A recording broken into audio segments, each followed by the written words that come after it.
5 things you should know before you place your first trade. Trading lesson number 1. The time it takes to become a profitable trader. Trading isn't that get-rich-quick scheme you see plastered all over the internet.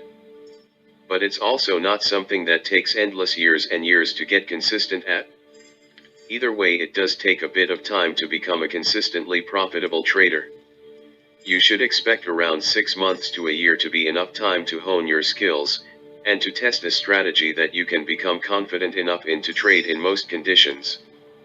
The problem most newbie traders have is that they jump straight into the market. And I don't know about you, but those were some of the worst times I've experienced in the markets. Some trades would win, others would tank, I'd make a little money, I'd lose a lot. But worst of all, I didn't understand why. Traders who are new to the market should spend a few solid months, at the very least, practicing a strategy in a demo account environment. These traders simply don't understand how a strategy works. How do I know this? I was one of them. They need to learn how to adapt to the different market conditions, and how a strategy works. The problem is they enter something I like to call the cycle of doom. Because things don't work out, they tend to abandon the strategy, in search of the mystical holy grail of trading. They find something new, and eventually repeat this process over and over. This happens until they either get it right, or they quit altogether. If this sounds a little familiar, I guarantee you it's why the markets haven't met your expectations. If you choose this path, you won't be a successful trader. Rather, commit to spending the next 6 months at the very least, and practice a certain way of trading, or a specific strategy. If you do this, you stand a good chance of becoming the trader you've always dreamt of. Trading lesson number 2. The right amount of money you need to trade. Different instruments and markets require different amounts to start with. I never knew this when I first started out. It's not like there's an all-inclusive manual out there, is it? Stocks are probably the most popular, but also require the most money. It depends on where you go between brokers, but depending on the type of brokerage you look at, you could get quoted very different capital deposit amounts. Some require 100,000 pesos as a minimum, others happily accept 5,000 pesos. I've noticed they usually do this because of the type of client they're trying to attract, and not what's best for the trader at hand. As a general rule of thumb, I'd say anywhere over 25,000 pesos should be a good starting place. Anything smaller and you'd risk paying away a lot of your money to fees, commissions, and you cannot access real-time price action. Forex, on the other hand, is a little different. You can start with as little as $10, up to $1,000. Still, I wouldn't go for anything under $1,000 if you want to grow your account properly. Some Forex brokers tend to charge less in commissions and fees, so it is possible to start with a lower amount, but just because you can doesn't mean you should. What I've found a lot of newbie Forex traders do is start with a tiny amount, get frustrated at the lack of growth, and then enter that dreaded cycle of doom.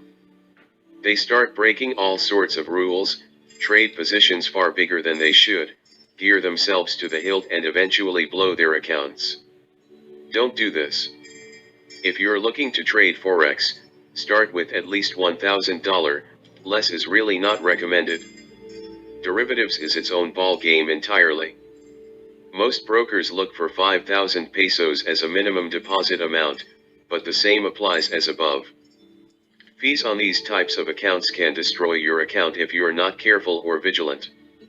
Don't feed your broker's wallet at your account's expense.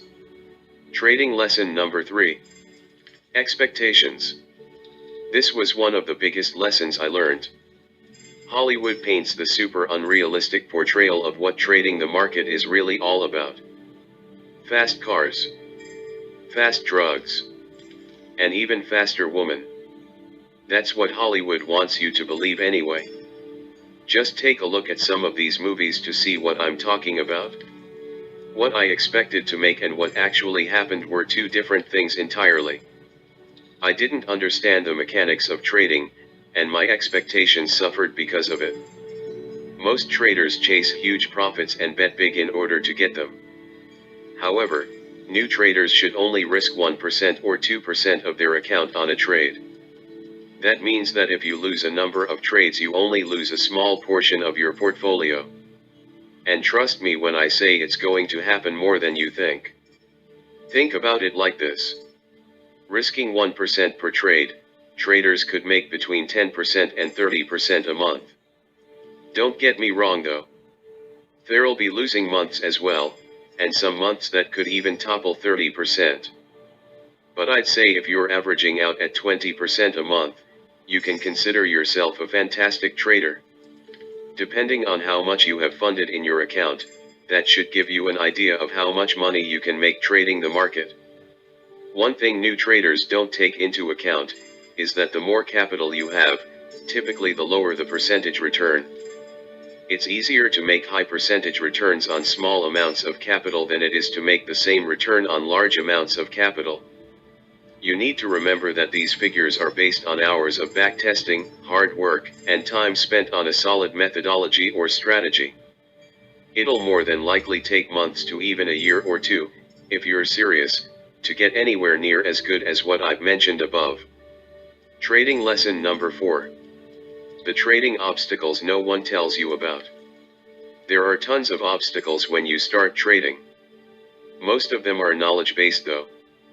That is, you don't know what you don't know. And a lot of them you only find out when it's too late. There are a lot of things the market can, and will, throw at you. And I learned this the hard way. Each trading day is different. And you need a method or approach that works in nearly all market conditions. Does that mean you're going to bank winners day after day?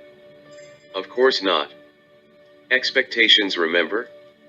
With a great strategy or system, you may still have a few losing days every month, once you've got comfortable with your strategy, but overall you'll find yourself in the positive. You need a strategy that adapts to the various conditions the market will throw at you.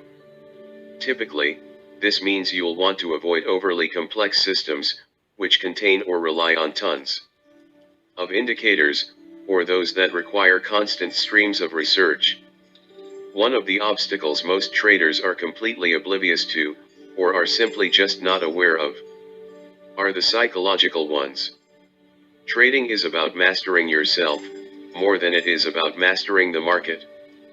You can't master the market. The quicker you come to realize this, the better. Check out trading truth number 2 in this piece. There are no guaranteed profits in trading. And this tends to mess with the trader's head and mind. New traders are extremely susceptible to this and end up doing things they normally wouldn't do. This can be a vicious cycle, which leads to more trading mistakes and ultimately money being thrown down the drain. Trading lesson number 5. Ignore the software and gimmicks.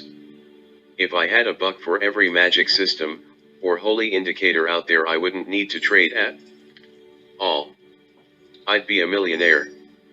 There are so many gimmicks and flashy traps out there, it's little wonder so many people lose money in the markets. Software, tools, gimmicks. They're everywhere. And all they do is part you with your money. Not to mention waste your time. The get-rich-quick products that pop up every time you open an internet browser, to the software and gimmicky products out there, all have a typically tiny lifespan. Some might even work for a little while. But when they crash and burn, so will you and your portfolio. The only way to avoid this is to make adjustments to the actual software itself, like you would any strategy or trading system. But that's not really an option, is it? And the people selling this nonsense know that. Rather than getting suckered into this stuff, you're far better off spending time and money into the one thing that can actually make a difference. You invest in yourself instead. Read books and products on the market. Speak to other traders. Find a mentor. Follow what some traders have to say on Twitter. Brush up your knowledge with articles. There are so many ways to do it, that not doing it is actually irresponsible. Invest in your own trading education, not the gimmicky stuff you see online. From the start, invest in yourself, that way no matter what happens, you'll have the skills to get the job done. Skip the steep learning curve in 5 simple steps. Trading is some of the most fun you'll have with your clothes on. But it does take time and effort when you start out.